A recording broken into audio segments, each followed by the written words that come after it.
Hello dear students, once again welcome back to our channel Gyan lab NCERT.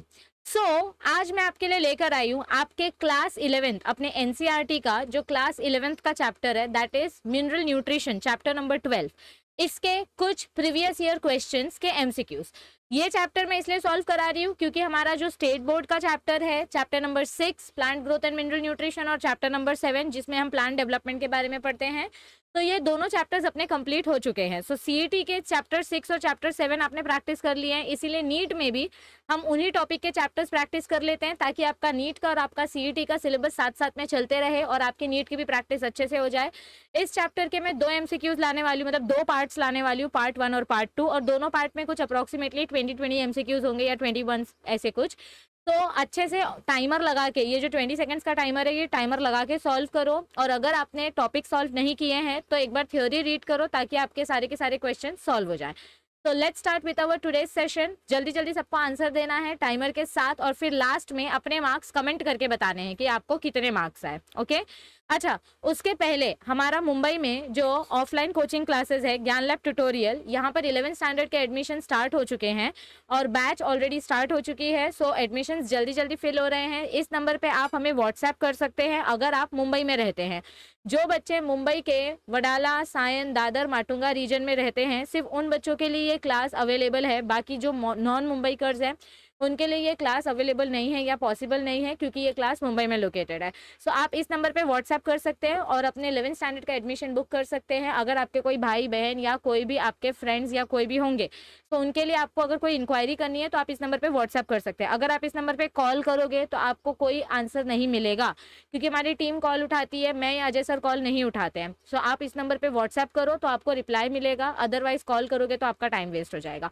जल्दी जल्दी अपनी seats book करो क्योंकि हम लिमिटेड बैच बना रहे हैं और क्वालिटी एजुकेशन कम पैसे में क्या होती है उसका हम आपको पूरा पूरा एक फायदा देने के लिए कोशिश कर रहे हैं। ठीक है, चलो स्टार्ट करते हैं आज के सेशन के साथ। सो ये रहा आपका पहला क्वेश्चन। All the best.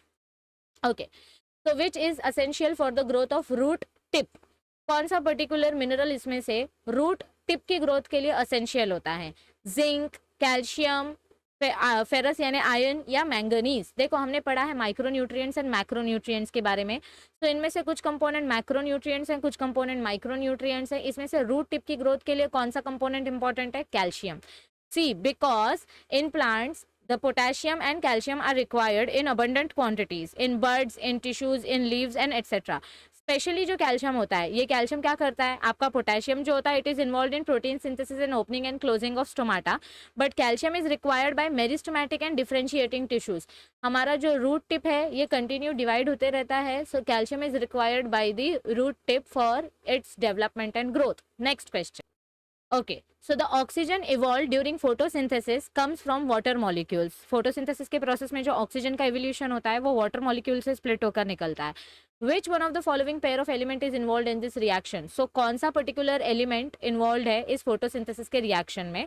तो करेक्ट आंसर क्या आएगा इसका? देखो, magnesium and chloride and manganese and chlorine, दोनों के बीच में आपको कंफ्यूजन हो सकता है।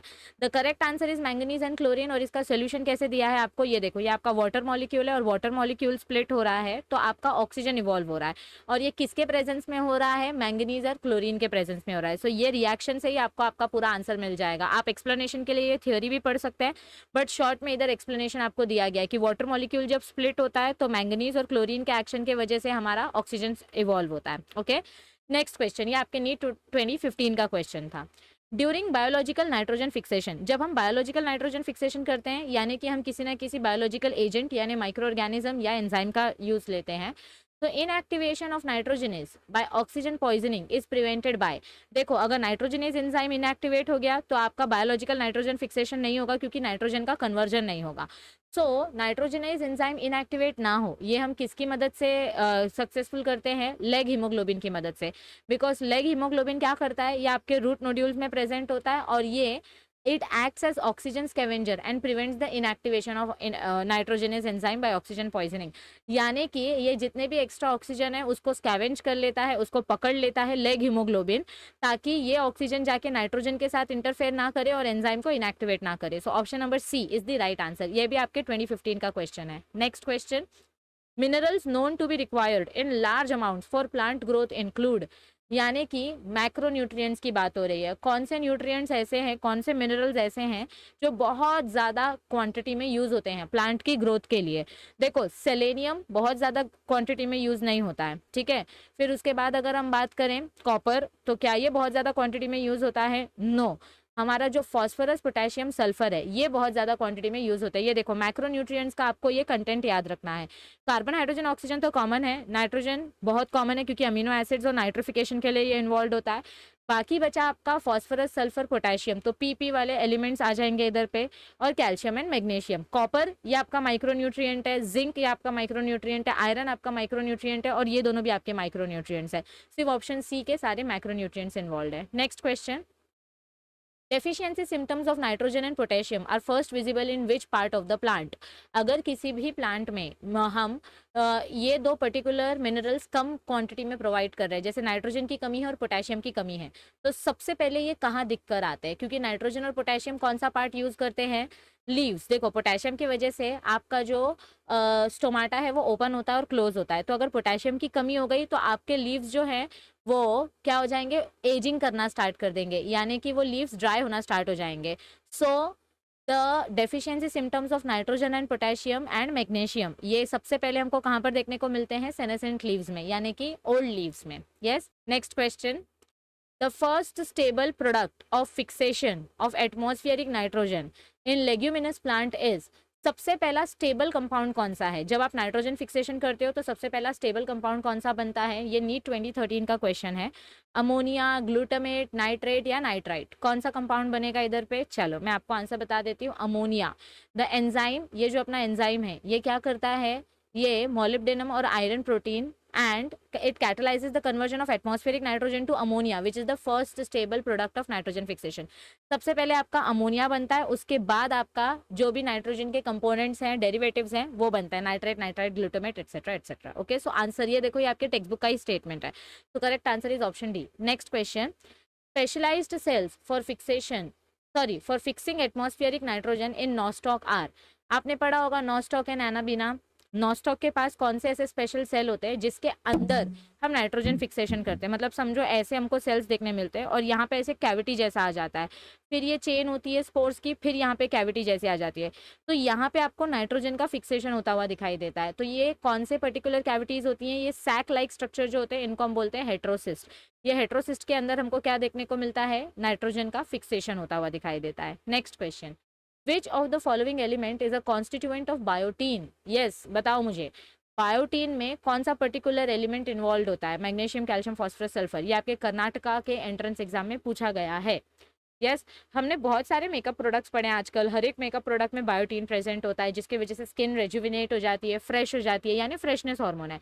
सो सल्फर, सल्फर फ्री बोलते हैं ना, सल्फर फ्री कंपोनेंट है, ये है वो है। So which of the following element is a constituent of biotin? That is sulfur.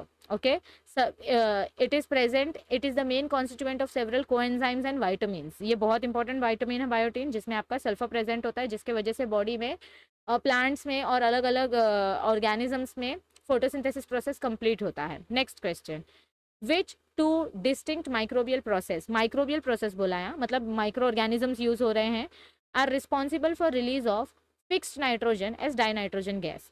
तो कौन से दो प्रोसेसेस ऐसे हैं जिसमें नाइट्रोजन रिलीज होता है? एरोबिक नाइट्रेट ऑक्सीडेशन या डीकम्पोजिशन या एंटरिक या एनारोबिक? माइक्रोबियल प्रोसेसेस पूछा है, सो इसका आंसर क्या आएगा? Anaerobic ammonium oxidation and denitrification. ये देखो, डीनाइट्रिफिकेशन मतलब क्या होता है? ये केमिकल प्रोसेस है जिसमें हम सॉइल के नाइट्राइट्स को लेकर उसको रिड्यूस करते हैं और डाइनाइट्रोजन बनाते हैं, और जिसको हम एटमॉस्फेयर में रिलीज करते हैं। बट ये माइक्रोबियल प्रोसेस पूछा है, तो कौन सा माइक्रो ऑर्गेनिज्म इधर यूज हो रहा है? सूडोमोनास डीनाइट्रिफिकेंस। और सूडोमोनास डीनाइट्रिफिकेंस ये एनारोबिक ऑक्सीडेशन करते हैं, जिसके वजह से आपका डाइनाइट्रोजन प्रोड्यूस होकर एनवायरनमेंट में रिलीज होता है। So option D is the right answer. Next question, best defined function of manganese in green plants is? अब भी हमने पढ़ा था, मैंगनीज और क्लोराइड की मदद से वाटर स्प्लिट होता है, यानी कि आपका H2O मॉलिक्यूल जो है ये ब्रेक होता है, तो इसको हम क्या बोलते हैं? स्प्लिट। फोटो यानी लाइट, और लिसिस यानी कि ब्रेक। तो वाटर को ब्रेक करना है तो मैंगनीज और क्लोरीन ये बहुत इंपॉर्टेंट रोल प्ले करता है। सो option A is the right answer. Next question, which one of the following is correctly matched, आपको यहाँ पे करेक्ट मैच बताना है। Passive transport of nutrients, passive यानी कि डिफ्यूजन, तो इसमें एटीपी की जरूरत नहीं पड़ती, so option A is wrong. Apoplast plasmodesmata, no, apoplast ये सेल के साइड से जाता है, सेल के बीच में से नहीं जाता है, so this is not with the help of plasmodesmata. Potassium readily immobilization and bakanae of rice seedlings, F स्कूब, नहीं, आपके राइस के प्लांट में जो बीमारी हुई थी बेकेन डिजीज, वो हमको बताई थी कुरोसावा ने, सो ये भी आंसर रॉन्ग है, only option C is right. Potassium helps in immobilization, देखो अपोप्लास्ट ये एक पैसिव पाथवे है, अपोप्लास्ट में आपका आयन चैनल्स यानी सेल के बीच में ऐसी जो चैनल होती है, इधर से आपका जो भी मिनरल है वो ट्रांसपोर्ट होता है ट्रांसमेम्ब्रेन प्रोटीन्स की मदद से। आपका जो सिम्प्लास्ट होता है, सिम्प्लास्ट ये एक्टिव पाथवे होता है, ये प्लाज्मोडेस्माटा यानी प्लाज्मा मेम्ब्रेन के ब्रिज से ये पास होता है, ठीक है। Okay, next question, for its action nitrogenase require which of the following component, अगर नाइट्रोजनेज एंजाइम को एक्टिवेट रखना है, आपको नाइट्रोजन फिक्सेशन करना है, तो उसके लिए कौन सा कंपोनेंट इंपॉर्टेंट होता है? एनर्जी चाहिए, लाइट चाहिए, मैंगनीज चाहिए या सुपर ऑक्सीजन रेडिकल्स चाहिए? बताओ मुझे फटाफट से। देखो नाइट्रोजनेज ये एनारोबिक कंडीशन में भी काम कर सकता है, but what is the very important thing which it requires high input of energy. Yes, ये एनर्जी के साथ ही काम करेगा, यानी नाइट्रोजन फिक्सेशन के लिए आपको बहुत ज़्यादा एटीपी प्रोसेस चाहिए, वो एटीपी मॉलिक्यूल्स रिक्वायर्ड हैं। यस, ये देखो नाइट्रोजनेज एक सेंसिटिव कंपोनेंट है, it is a highly sensitive to molecular oxygen and it requires anaerobic condition, मैंने आपको बोला ना ये एनारोबिक कंडीशन में भी काम कर सकता है, but it requires lot of energy. See, it requires they become anaerobic and nitrogenase is not operational under free living condition. Okay, so it requires lot of energy to function. Next question, which one of the following element in plant is not remobilized? Remobilised यानी कि जिसको हम फिर से use नहीं कर सकते, which is not recycled, तो कौन सा ऐसा कंपोनेंट है जिसको हम फिर से रिसाइकल नहीं कर सकते? Calcium, sulphur, phosphorus, potassium, which of the following element is it? It is calcium, calcium को हम रिसाइकल नहीं कर सकते। नेक्स्ट क्वेश्चन, नाइट्रीफाइंग बैक्टीरिया क्या करेगा? नाइट्रीफाइंग बैक्टीरिया ये अमोनिया को ऑक्सीडाइज करेगा, ये फ्री नाइट्रोजन को नाइट्रोजन कंपाउंड में कन्वर्ट करेगा, ये प्रोटीन को अमोनिया में कन्वर्ट करेगा या नाइट्रेट्स को फ्री नाइट्रोजन में कन्वर्ट करेगा? बताओ।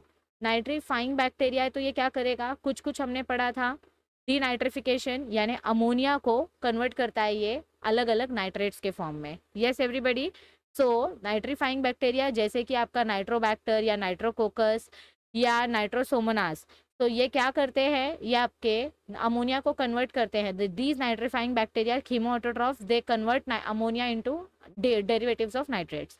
Next question, which one of the following is not essential mineral element for plants while the remaining three are? आपको essential बोला है, देखो essential मतलब क्या होता है? जिसके बिना प्रोसेस कंप्लीट नहीं हो सकता। so which of the following is essential हमने अभी पढ़ा था ना थोड़े टाइम पहले, which are the very important micronutrients and micronutrients? yes, iron is important, manganese is important, iron is important because ये क्लोरोफिल का पार्ट है, मैंगनीज इज इंपॉर्टेंट क्योंकि ये फोटोलिसिस करता है, phosphorus is also important but cadmium is not important, it is a micronutrient so it is not essential. Okay, next question, ये देखो all these components are essential elements, okay, which has very important role in life cycle. Next question, an element playing important role in nitrogen fixation is?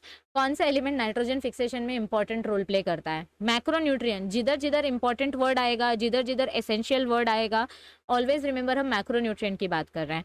Copper is a micronutrient, zinc is a micronutrient, molybdenum is a micronutrient, बचा क्या अपना? Manganese.